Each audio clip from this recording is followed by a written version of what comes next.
David Frum is a staff writer at The Atlantic.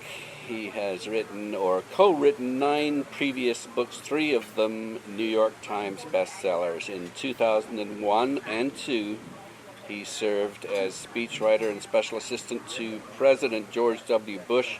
From 2014 through 2017, he chaired Policy Exchange, Britain's leading centre-right think tank.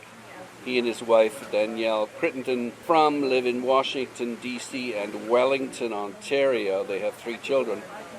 We are not in the Caribbean. We are in Wellington, Ontario. Yeah. And we hear the surf of Lake Ontario just behind us, and I hope listeners to the program can hear it too, and that it's not too distracting. That it's pleasant white noise, not disagreeable background static. Let's hope that it's not just like watching a fireplace on TV. Yes. Because you have a lot of interesting things to say, and I should mention that as far as the content of the book, I just listened to your marathon podcast with Lawrence Strauss, and boy, you cover a lot of really interesting ground, quite intensely. Yes. I don't know that I've ever spoken so long in a recorded form with anyone about anything. It was a taxing thing, and I remain skeptical that there's an audience for that much me, but let's hope there is, or let's hope for Lawrence's sake, because it's his business. Well, you, and this is what I want to get into, you really have done a ton of podcasts. Yes. And so clearly the podcasters think that there's an audience for you. So my mission here is to ask you a question that you've not been asked before, and hopefully I'll get an answer that's not a rote one. So let's start at the back of the book, and the book is Trumpocalypse, Restoring American Democracy, published by HarperCollins. The very last thing in the book: she is mine own, and I as rich in having such a jewel as 20 seas, if all their sand were pearl, the water nectar, and the rocks pure gold. And you preface that by saying, the first face I see every day has been the last eye on this text. I repeat here the line Shakespeare wrote, with some premonition of what it is like to live in the warmth of the world Danielle makes for those she loves. That's beautiful. Both of them are beautiful. Yeah. Well, Shakespeare gets a little bit of an edge over me, so that's why we quote, because it's been done better. But Danielle my wife Danielle, we've been married for, I guess, 33 years. She has always been an editor. She is not a gentle editor. I remember she read the first draft of my book about the Bush administration, The Right Man, and after reading the first draft, her comment was, "Can we afford to give the advance back?" Right. That's harsh. Yeah. She was not wrong, but yeah. Well, these days they give it to you anyway, so you don't have to worry, right? But and you've said that before. What was that? That story. That story. Yeah. I have told that story before. Yeah. I've repeated. That's the rule here. Okay, I've repeated. You cannot say anything you've ever said before. I cannot say anything. All right. Well, what did Ronald Reagan call it? Anecdotage. Danielle has always been a more or less active editor. Some books more active, some books less, and that's depended on what's going on in her life, and it's also depended on the nature of the book. I find as I get older, also the editorial process becomes more sort of present through the writing of the book. I mean, you're discussing things, you're reacting, and maybe that's also because of working at a magazine like The Atlantic, that almost none of this book, almost not a sentence in the book originally appeared in The Atlantic. This is not at all an anthology. Not like the first one. Well, no, in the first one, almost none of the book. They're individual sentences and paragraphs that have been taken, but I never took like a chunk of.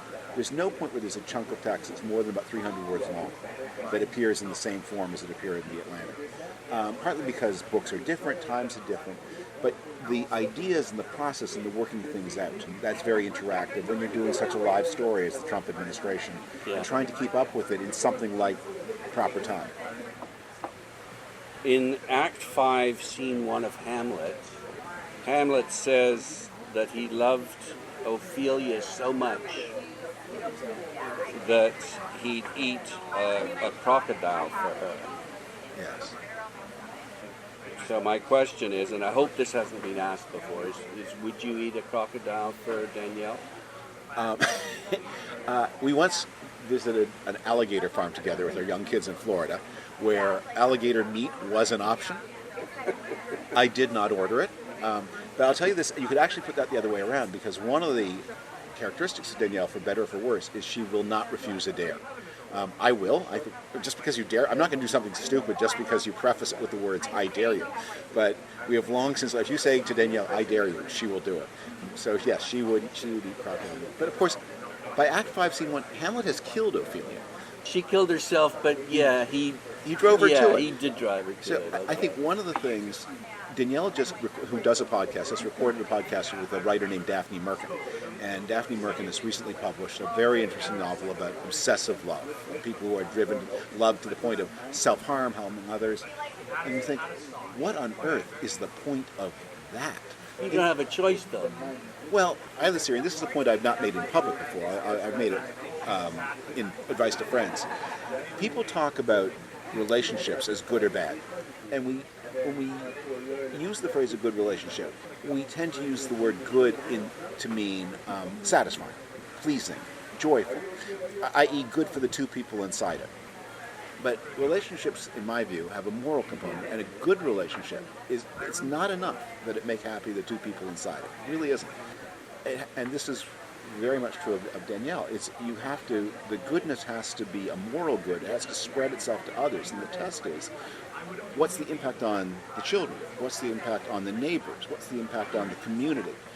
So when Hamlet says, "I'll eat a crocodile for her," well, how about instead not drive her to suicide, marry her, make her Queen of Denmark, and then rule benignly, taking advice and guidance from your and make this relationship in the play, the Hamlet is a source of misery.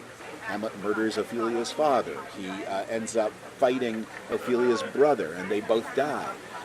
And there are no offspring, and he doesn't become king of Denmark, and Ophelia's children do not rule after him. And this whole thing has been nothing but an affliction for everybody. And it makes for a play we still talk about and think about, but it is no model for how to live. I mean, the test of your relationship should be that when you're both gone, do people say the world, my life was better, our little community was better because the two of you were together in that world?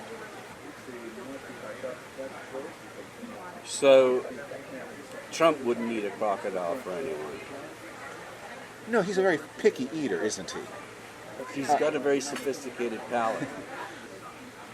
If Trump were not doing so much harm to so many people, he would be a pitiable character. Say in the book, just watching him, but also knowing people who've had his mental disorder, he loves nobody, and nobody loves him. And he retreats when he spends enormous time alone. And what a hell it must be to be alone as Donald Trump. That's why he's always on the television, because it's a way of not being alone with who he is and what he's done. Are you obsessed with him? You know, Donald Trump fans will say, "Oh, you spend too much time thinking about the president." I say, all right, we're talking about the human being who has the capacity to end organized human life on Earth in any period of 8 minutes. I think he's worthy of our attention. But, I'm not obsessed with him in the sense that he actually is not an interesting person. Very little of my books about him have focused on him personally. And I don't do the Michael Wolff, Bob Woodward kind of book where I try to talk to a lot of people around him and get to know him. Because I think he's not interesting in a way that, say, Richard Nixon was an interesting person. Woodrow Wilson was an interesting person. And these were presidents who did much of good and much of bad, who wrote things that are still worth reading, had complex personalities. Trump the man, he's a psychological profile, but he's not an interesting person. Yeah, you mentioned Proust in our last conversation, and how one of the things that really impressed you was his perception of human psychology. But you're right. The book really isn't so much an analysis of his personality. In this particular case, it's almost like a party platform, recommendations on how we can get through this after he's done his damage. Well, the two Trump books I've written, which I didn't intend as a cycle, but which are actually work as a cycle, both have bookend names that were very carefully chosen. They're both derived from Greek, Trumpocracy and Trumpocalypse. The "assy" ending means rule, basically. And so democracy, autocracy. So Trumpocracy was a study of the means by which Trump got power and then how he was likely to use that power. It was not about his psychology, it was about his power. Right. And Trumpocalypse, again, that comes from two Greek words, apocalypse, which means literally to remove the drapery from something, to unveil, to reveal. And so we use, in casual speech, apocalypse to mean the end of the world, but it's a vision of the future, and that's what this book tries to be. So the first was a study of his power. This is a study of the consequences of his government and what's to come in the future. You end the first book on a note of hope. Yeah. And I thought it was interesting how in this book you quote, and I'm going to ask you just to read it if you don't mind. It's an absolutely stunning poem by Byron called Darkness. So here it is. I had a dream, which was not all a dream. The bright sun was extinguished, and the stars did wander darkling in the eternal space, rayless and pathless, and the icy earth swung blind and blackening in the moonless air. Morn came and went and came and brought no day, and men forgot their passions in the dread of this their desolation, and all hearts were chilled into a selfish prayer for light. Yeah, and then you question the word selfish. You don't understand why Byron dismissed that prayer as selfish. And it seems to me that he's referring to an apocalypse. He's referring to a world of Trumps. Yeah. And Byron is hopeless, but you're not. Yeah. Well, that was written, of course, in the worst weeks of the COVID epidemic in the northeastern United States. That was written in mid-March, or quoted in that section was written in mid-March. This was written in 1816, as you point out, after a volcanic explosion that made the whole world dark, literally. And so I guess what Byron is talking about there is, yes, we are alone, we're isolated, and so we pray for light for ourselves and not for others. Kind of enlightened self-interest, you would hope. But if we get some light, it's going to be lighter for everybody. But I talked at that point just about this strange feeling that was true, that where you could, that downtown Washington, D.C., the center of the mightiest power in the history of the world, was just empty, and the streets were empty, and things were shuttered. And because people then knew much less about the spread of COVID than they do now, people would turn away from each other and keep distances in a way that expressed sort of fear rather than social responsibility. I want to jump to Twitter. You talk about Twitter, and Twitter is obviously an important part of your life. You're there a lot. Yes, unfortunately. But I love Twitter. Yeah. So do I, unfortunately. So here's what you say about it, and I really want to know how it informed you writing the book. Yeah. You talk about this book was improved by many friends, readers, and journalistic colleagues who shared ideas and information on Twitter. Their generous work alerted me to so much that I might otherwise never have seen. I hope I have sometimes returned the favor. Inside this book, I've discussed the harm that can be done by social media. They can also enrich our lives in thought. Can you just comment on how it helped you to write the book? Well, the first Twitter is an insight into the mind of the person we're writing about, Donald Trump. There's a very funny line written by a Canadian journalist at the beginning of the Trump presidency, Douglas Saunders, and I won't be able to, who writes for the Globe and Mail. I don't know that I'll quote it exactly, but the idea was, he said, "Idea for a science fiction story. The leader of the free world has gone insane. And we all know it because we all carry in our pockets a box that reveals his innermost thoughts." and that's true. I mean, we can see what he's thinking in a way that, Kennedy, Johnson, and Nixon had tape recordings in the Oval Office. And those tapes became available in Nixon's case because of a court case just at the end of his presidency, in Johnson's and Kennedy's case not for many years after their deaths. And they suddenly cast a new light on who these people were. Well, Trump is playing for us the tape recordings of his presidency, and we can see who he is and what he is and how he thinks. So that's been a help.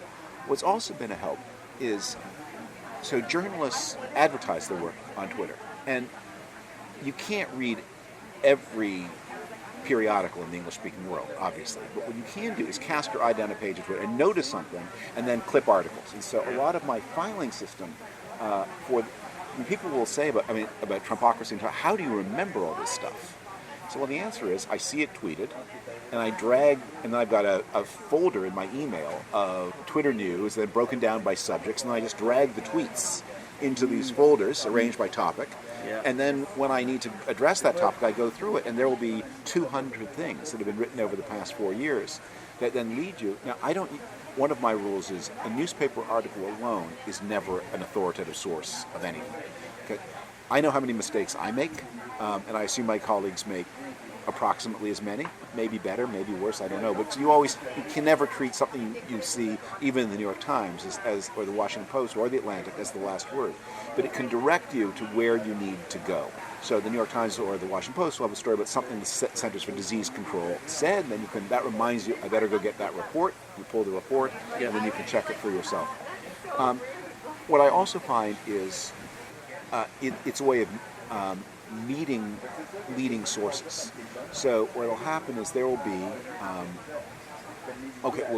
as you and I speak, the world has seen that terrible drone photo of Uyghur Muslims, Turkish-speaking Muslims inside China, being taken to a train to be deported God knows where. Yeah, talk about resonant. So I've been following the story with some attention for a while. I've been following it more. So you want to know, okay, in 10 minutes, how do I get smart about this? And Twitter can direct you to here are the reporters who have been working on this story. You asked for stories that I've never used before. This is a story that I've only used in the acknowledgments of another book. But in the days of before the internet, I had a system for informing myself on a new subject, which was, let's say you want to learn about something, ancient rocks, asteroids, paintings of. Are you going to talk about footnotes? Footnotes. Well, you told me that in our last interview. Okay, then I am repeating myself. To the wrong person. To the wrong person. All right. But Twitter is the same thing. Yeah. Thank you for correcting me on that. It's a way of cross-checking, finding the people, and then also communicating with those people if you wish to, or reaching out to them at least. Yes. That's another aspect that's really quite new and exciting. Yeah. The article I have going next into the Atlantic is a review of a new book about the Spanish-Aztec encounter in the 1520s. And I know about this book because the author is an archaeologist in Mexico. I was led to his work on Twitter. We communicated. One of his students showed me around on my last trip to Mexico. And so I know someone who is an eminence in his field, but it's not my field. I would never have known about him.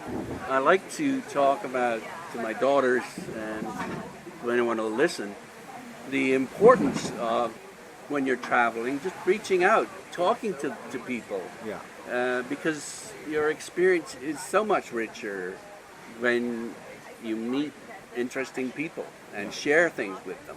But one of the things we have to be careful of, especially in social media, is there are a lot of people who set themselves up as experts in social media who aren't. And so the danger of social media is that you can be led to some crackpot with a scientific overlay who then gives you false information. Plus, there's all sorts of anonymous assholes on social media. Right. So so using it properly and responsibly, that's the real challenge. Okay.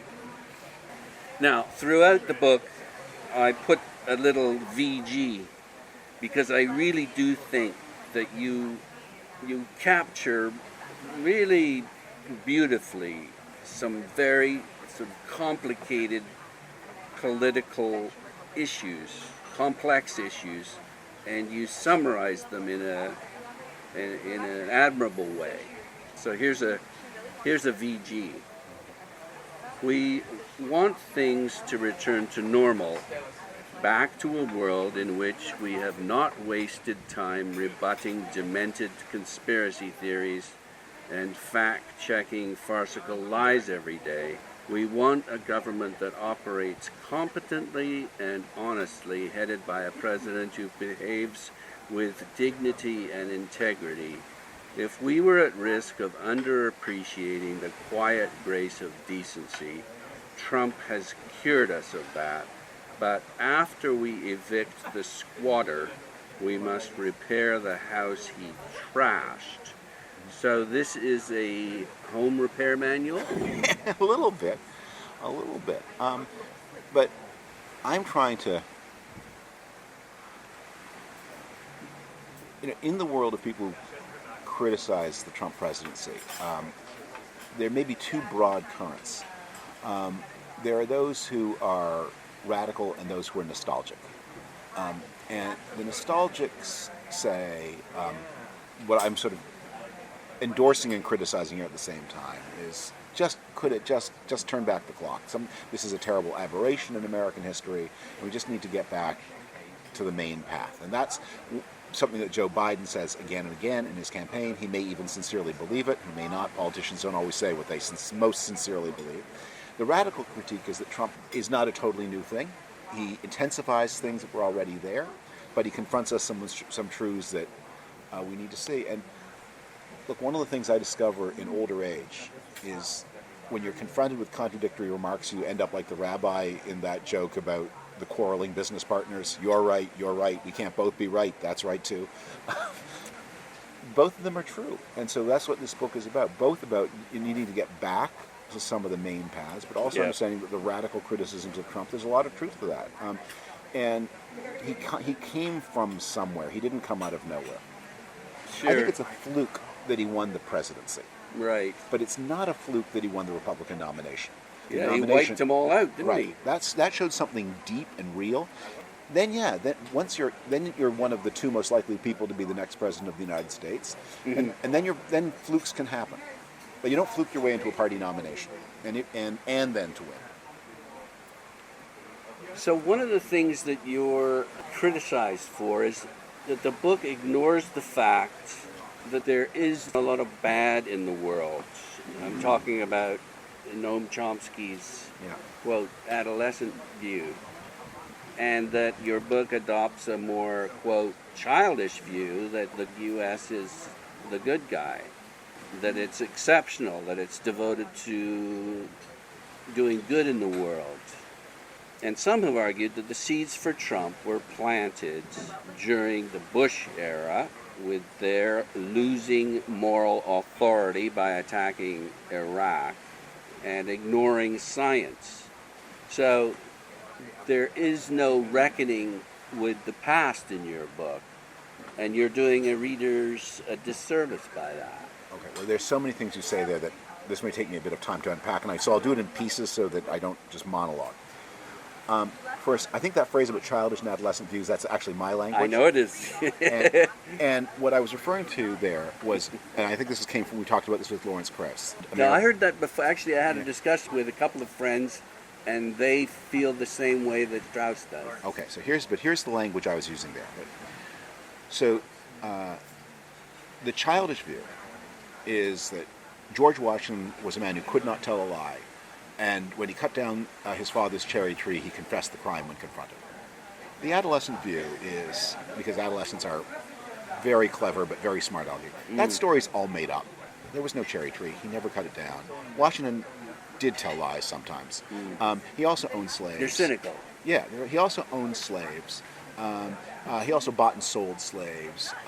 He also wasn't that good a general, really. And really, there's a lot more to this than you were taught as a kid. That is capped by the adult view. And the adult view is to say, all those things the adolescent says are indeed true. They are also fundamentally wrong, because there's actually more fundamental truth, because Washington was a great and good man. Yes. And don't tear him down because of... And all those things you say are true and important to know.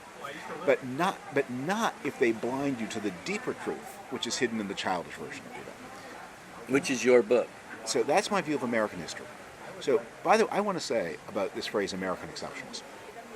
I have not published about this. There's a little bit about this, I think, in Trumpocracy, or Trumpocalypse, but I think I mostly caught it. I delivered a big lecture in Germany last year, and I'm going to someday work this into a book on the theme of American exceptionalism, which I regard as not a useful concept. But to understand why it's not useful, you have to understand where it came from. And it's really, really important to get this. People think that we use it in casual speech to mean American messianic vision, American manifest destiny. You'll see Bill O'Reilly and people like that will talk about this. And, they don't believe in American exceptionalism, that America is a force for good in the world. So the concept of American exceptionalism originated as a criticism, not as a compliment. Right. That people would look at the path of development, Americans would look at the way Europe had developed and say, we're not doing it right. American exceptionalism actually originally, the classic statement comes from a German Marxist named Werner Sombart, who asked this question: why does the United States not have a proper worker socialist party like they do in Britain and Germany? America's doing it wrong. So this view, which was prevalent in the late 19th century, after the horrors of the 20th century, Americans began writing about it and say, yeah, it's true that we developed in a radically different way from Europe, and that's good. We had no fascism and we had no communism, and that's good. So we had morals and we had purpose. Well, no, they didn't quite put it that way. It's just that we had our own special American path of development. Before 1914, we said it was worse because we didn't have a proper workers' party. After 1945, we say it's better because we don't have Nazis and communists. So I have 2 points. One is, I'm not sure this is true as a description of the past. But it's certainly not true as a description of the present. That in the year 2020, the United States has way more in common with other developed countries than it has differences. There are important ways in which it's different, both culturally and institutionally. Most developed countries are parliamentary democracies. Very few have presidents. Those who do, France is the only fully developed country with a presidential system. Mexico, sort of. The point I want to make, though, is that you sort of whitewash the past of the Republican Party and America by saying that ultimately they're here for good in the world, and that's their mission. I'm going to just reject that. So one of the things that is the theme of both Trumpocracy and Trumpocalypse is I talk a lot about the contested history of American democracy and how it's not a story of up, up, up, ever wider voter rights. The voter rights have often been rolled back. By the Republicans? No, by both parties. So they're rolled back. More recently by the Republicans. Yeah, but the party term isn't helpful. I point out how when Franklin Roosevelt in 1940 won 98% of the vote in the state of South Carolina, he did so in an election where 50,000 people voted in a state with, at that point, a population of probably 1.5 million. So that was actually done by Democrats. And then Republicans in cities of the North, but it doesn't, the party, these are all dead people. The party identity doesn't matter. The point is that it's always contested. I often cite the Iraq War as one of a series of things since 1998 that has discredited American elites and made Americans vulnerable to Trump-style politics. But one of the reasons I do reject when people say it's all about Bush, or some Republicans say it's all about Obama, who had abuses of his own, the most fundamental reason I reject it is because I reject American exceptionalism and say, if you've got a phenomenon which is producing the National Front in France, which is producing the Alternative for Germany in Germany. It's not specific to... You can't say, what in American history produced Marine Le Pen? So it's narrow, it's provincial, and one of the things in my writing I'm always struggling against is the provincialism of American life, where they refuse to look at other countries. Yeah, they're very ethnocentric. The joke, Americans will do anything for other countries except read about them. So you're not a valet for the Bushes, then? I'm happy to talk about the Bushes, and I have many points of defense of George W. Bush. I've got some points of criticism. But what I will fight against is, here's what there is a lot of in the political world. Look, we're an aging society. In 2020, the median American is about 40 years old, and many people in public life are in their 60s. And as someone who's just turned 60, it becomes hard to absorb new ideas. So if you had a lot of emotional intensity about the events of 2003, if you're Michael Moore, 2003 is way more real to you than 2020. You were younger then, more popular then. It was more real. And so when people say, something really important is happening in 2020, you get a little back and thought, well, okay, maybe. But it's not like 2003. And all I want to say is, you don't ever want to be one of those people who is saying to the young people, you should have been there at Woodstock. Right. This music today, you call this music Woodstock. We have problems now, and I think they are bigger and more dangerous. And you prescribe, if not solutions, then recommended actions that can ameliorate the damage that's being done. Yeah, and let me say one more thing about the Iraq War while we're on the subject. I support it because I believe there are weapons of mass destruction in Iraq, and I relied on the information. Most of us didn't. Yeah, I didn't have a security clearance, so I couldn't see the information, but I relied on the people who did. So that turned out to be untrue, and that invalidated the basis of the war as far as I was concerned. And there's a lot to criticize there. But people also, there's this idea that Iraq would have been fine but for the Iraq War. That's obviously not true either. And I think after we see what has happened in Syria, where the Americans did not intervene, that for a tiny ethno-religious minority to rule by terror over an opposing ethno-religious majority, and a huge ethno-religious majority, and that's the situation in both Iraq and in Syria, and to constantly escalate the Syria and to hold on to power by escalating terror and escalating conflict with neighbors. That is going to end in an explosion sooner or later. And when the original terrorist patriarch dies and leaves power to his less ruthless sons, they're not going to be able to hold it. And the explosion, when it comes, will be terrible. And the explosion was not, but the Iraq War moved that explosion forward in time. But I don't think it changed what was going to happen in Iraq. Okay, speaking of Iraq and supporting the invasion of it, you knew Christopher Hitchens. Well, what advice, if any, did he give you about being a writer and a public intellectual? And do you think are you trying to fill the void left by him? he never gave me advice on those subjects. Christopher had a circle of proteges whom he really guided. But they were, I'm probably a decade and a half younger than him. These people were 30 years younger than him. So he wouldn't have, I already had my own ways of doing things, and he never gave me advice. And many of the particular ways that he did his work are ways that I very much do not do my work. Like bullying people, you mean? Well, I'll say, so I write in the early morning. I write sober. That's what's so amazing about him, right? He could be drunk and he could write brilliantly. Yeah, but and quickly. I write in a much more compressed way. That if I were Christopher Hitchens, if I woke up one morning in his shoes or pajamas and saw the text that he had written the night before, I would cut that typically by 50 to 60%. I would not publish it.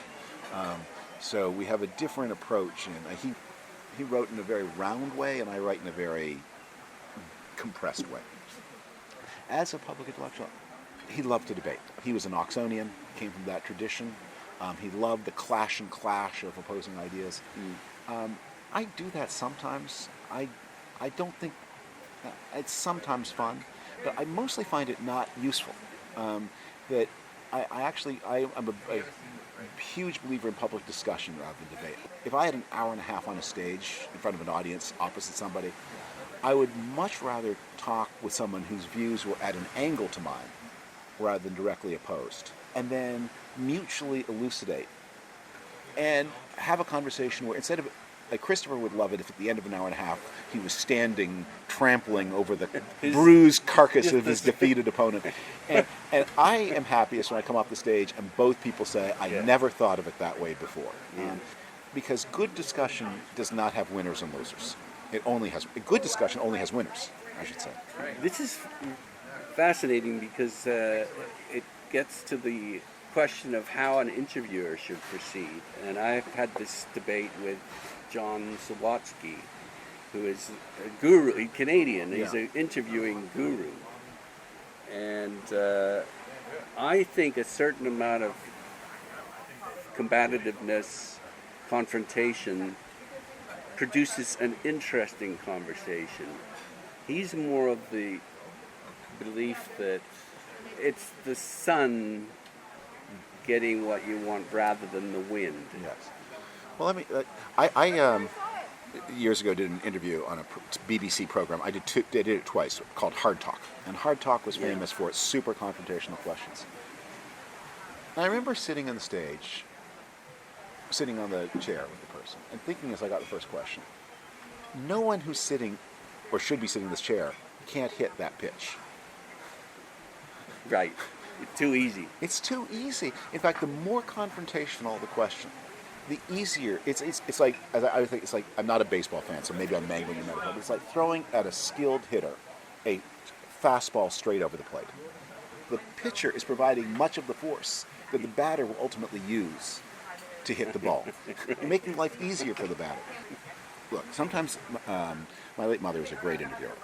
When she interviewed, I'm going to forget his name, the coach who supplied illegal drugs to the Canadian sprinter. Yes. And yes. he came on the Ben air. Johnson, yeah. I forget the name of the coach. Yeah. And he destroyed the career of Ben Johnson, who was authentically an incredibly talented athlete and would have had, without this man's so-called help, maybe won the silver instead of the gold, but he would have maybe next time won the gold. He would have won other games. He would have been a national hero. You know, he would to this day be lecturing and speaking and coaching and teaching. He would have had a life, and this man ruined his life by cheating. And he came on the air with a prepackaged formula of lies. And my mother chopped him to pieces. Okay, so there are places where, and expose the truth on air. So there are places where, but when you're not in that format, I so often am on TV, or I'm in a situation, and I can see the host has a list of 4 questions, and you say something, and you actually say something interesting or surprising, and that's a problem, because it delays them from getting from question 2 to question 3. It's like a sheet of homework questions that have to be asked. So I think that depending on the format, there are different rules, but especially in the format we're doing, I think one of the things that it has the capacity to be surprised, and to follow up and to react to things. And try to get stuff out of the person that he's interviewing that person hasn't said before. Yes, that's true. But the way you do it, I mean, I would say it's like the Hard Talk thing. The more someone says, I'm going to extract something. My favorite version of this, and I am sure this is not original to me, I'm sure I've not told you this story before. So the late Pat Buckley, the wife of Bill Buckley, for many years ran an important charity ball in New York. And then there was a transition, and younger and more flamboyant people took it over from her in a way that was a little bit contested. And there's a big thing in the Society columns, and a journalist called up Pat Buckley to try to get her to say something nasty about the people who had eased her out. So there are 3 or 4 rounds of the interview, and then finally Pat Buckley on round 4 said to the interviewer, I know what you're looking for, Ducky, and I'm not going to give it to you. And one of the things about Pat Buckley is when she called you Ducky, Yeah, you were in real trouble. That was not an affectionate nickname. Well, I'm veering way off course here, but your mother was a champion. Did she ever give you any advice about? She gave advice to my sister Linda, which is quoted in Linda's biography of Barbara, which I Very see you're good, holding. which I have. Yes, I just picked it up a couple of days ago. So Linda was at college, and she was at McGill, and she was in a class, and one of the questions was you were to write a paper on interviewing as an art. And so she said, well, I have the resource right here. And so she went home to Toronto, and she sat down with my mother, and she pulled out a recorder and said, okay, I want to ask you, what's the secret? What's the secret? And my mother said, ask short questions. Pause. That's it? And basically, that's it. Now, but why is that it? Okay, so when you ask short questions, that tells me that you've done a couple of things. And I see this because I often get asked long questions. First, it means you've thought about the question before you started talking. It is amazing how often the person has not thought before speaking. Charlie Rose was a notorious case. When he started a question, he didn't know what the question would be. And it took him a minute and a half to ask the question, because only at the end of the minute and a half did he finally figure out what his question was supposed to be. So think about the question in advance. It'll be actually maybe even write it down. You can compress it. Second, a short question is a focus question. A long question has multiple parts, and you allow the person answering to choose which part they'll answer. When you ask a short question, you eliminate that choice. And next, a short question clarifies what's happening for the listener. One of the reasons that people ask super combative questions is because they're afraid the interview subject will squirm away. Well, anyone you want to interview, of course they know how to squirm away if they want to. They can and they will, and you can't stop them. They will not break down like in Perry Mason. Yes, I killed him. Yes. Yeah. That doesn't happen. But your audience can recognize that the person is squirming away. And the shorter the question, the more apparent it is to the audience whether the question was answered or not. Okay. Why did you write the book? I wrote the first book. I wrote the first book because I was really frightened and upset. And I felt other people were a little blithe about the danger of the United States and the world we're in. And I wanted to wake them up. I wrote the second book because I felt the first book had left a lot of dangling threads that I wanted to sew up. And so the second book was written in a less intense mood. It was written over a much longer period of time. Yeah. And in a less Why intense is mood. that? Partly because it took me a long time to make up my mind to do it. So I often will sort of do notes toward a book. I'm doing one right now. I start writing things. I'm not sure what I'm going to do with them or whether it'll be a book. And so a lot of the Trumpocalypse started as notes toward a book. And then there were a lot of events, and then I was incredibly busy. And so just didn't have, in the summer of 2017, I was here in Prince Edward County, and I had some quiet. I had 8 weeks, and I wrote Trumpocracy at a sitting. Trumpocalypse, I never had that kind of settled time. And so I was writing things in bits and pieces and throwing them away, rethinking things. So it was just a different kind of project. So it wasn't for the money. It wasn't for the credentials, which is what Richard Nash talks about. When you write a book, you add to your credentials. When people Google you, it comes up as author of this book. Well, I'm probably too old for the credentialing. I have to live with my credentials such as they are. Certainly when I wrote my first book, that was important. I had things I wanted to say, but I also wanted to make a mark on the world. For money, I would think you have received very poor career advice. Is it a lost leader for all of the media appearances? For different people, some people make a lot of money out of books. That's theoretically possible, but you never know in advance whether that's going to be you, and it's so unlikely.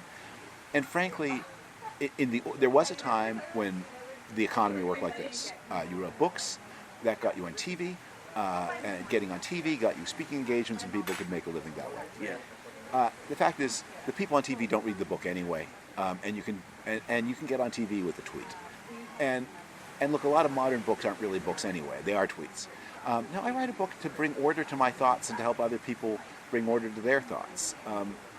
Well, and also to convince an audience of something, no?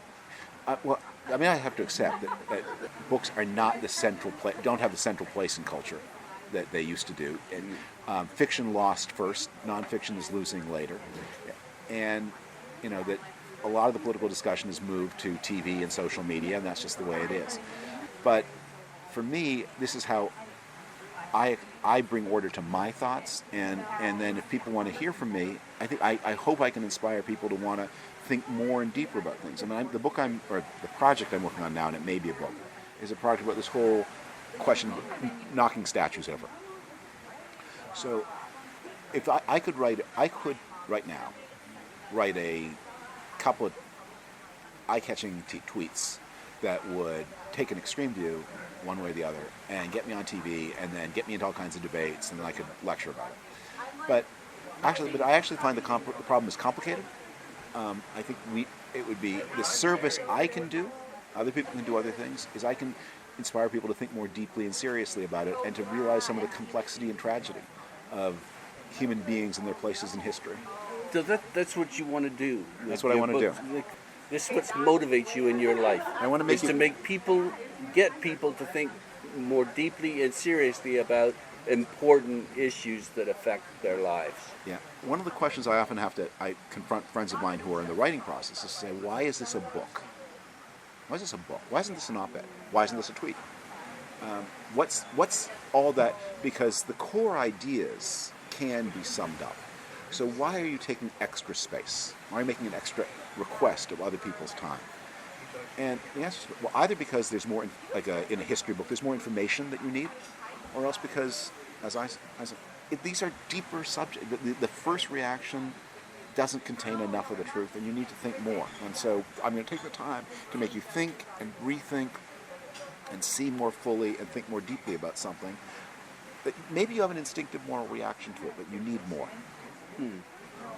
So, just final question: are you happy with where you are in your life, professionally, and if you'd like personally? Oh, yeah, no, of course. Yes, very much so. Probably because of inherited brain chemistry. I think a lot of our outlook on life is beyond our control, and I think people just are predisposed to have certain types of outlooks. I'm not a depressive person. People who are they are in the grip of something that comes from inside them. I've had a happy marriage. I have a strong family. I have dogs. Adam Gopnik, same thing. Very successful marriage. Yeah. He speaks beautifully about his wife in the acknowledgments to his books. Yeah. And so did Mordecai Richler. Yes. Florence. Yes. Yeah. You guys are lucky. Yeah. Okay. Well, I'll say one thing about the luck, and maybe this is something I say. I have said before. Sorry, and I say it a lot in private to younger people, which is I think a lot of people think that the process of marriage is about finding the right person, and there's a harder question: is, well, what about you? Are you the right person? Like, you take yourself, I'm a given, I'm a fact. Now I have to go shop for someone who suits me. So, well, maybe the way you are right now, there's no one who's going to suit you. Maybe the point is that you need to think, how do I be the right person? Yeah. Do I be someone else's right person? You want them to come to you. No, I want to say that if you're having trouble, often you are the glitch. Yeah. And let's put it this way: it's easier to change yourself than it is to change the world.